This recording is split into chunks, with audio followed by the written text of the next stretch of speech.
Assalamu alaikum. Welcome back to my YouTube channel. Today we are going to discuss lateral or horizontal gene transfer. Basically हमने जो mostly देखा है वो genetic material का transfer होता है विद वर्टिकल पाथवे, यानी पेरेंट्स से ऑफस्प्रिंग में जीन्स जो हैं वो ट्रांसमिट होती हैं।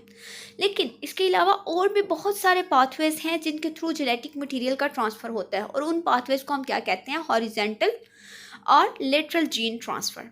जैसे वो हो सकता है ट्रांसफॉर्मेशन, जिसमें डायरेक्ट डीएनए जो है वो फॉरेन डीएनए लिया जाता है। इसके अलावा कॉन्जुगेशन है, मेटिंग होती है बिटवीन टू बैक्टीरिया और जेनेटिक मटेरियल का एक्सचेंज होता है। इसके अलावा ट्रांसडक्शन है जो कि लाइसोजेनिक एंड लिटिक वायरसेस की हेल्प से होती है। और बेसिकली ये जो लेटरल जीन ट्रांसफ़र है ना, ये प्रोकैरियोट्स में कॉमन है एज़ कम्पेयर टू यूकैरियोट्स। अब ये भी देखा जा सकता है कि ये जो लेटरल जीन ट्रांसफ़र है ये रीसेंट इवेंट है या फिर एवोल्यूशनरी इवेंट है, पास्ट में कहीं हुआ है, एंशियंट इवेंट है।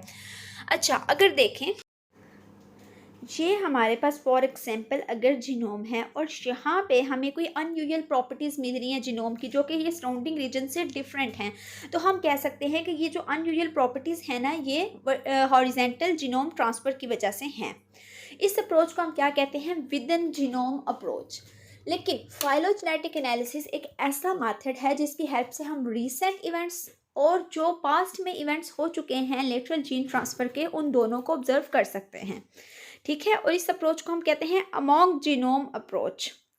होता क्या है कि जो अब नॉर्मल ग्रुपिंग होती है ना हमारे पास, आपको पता है फाइलोजेनेटिक ट्रीज बन रहे होते हैं, कुछ इस तरह के होते हैं। ठीक है, अब जहाँ पे अब नॉर्मल ग्रुपिंग हुई होती है उसको हम कहते हैं कि ये अब नॉर्मल ग्रुपिंग जो है वो बेसिकली लेटरल जीन ट्रांसफ़र की वजह से है।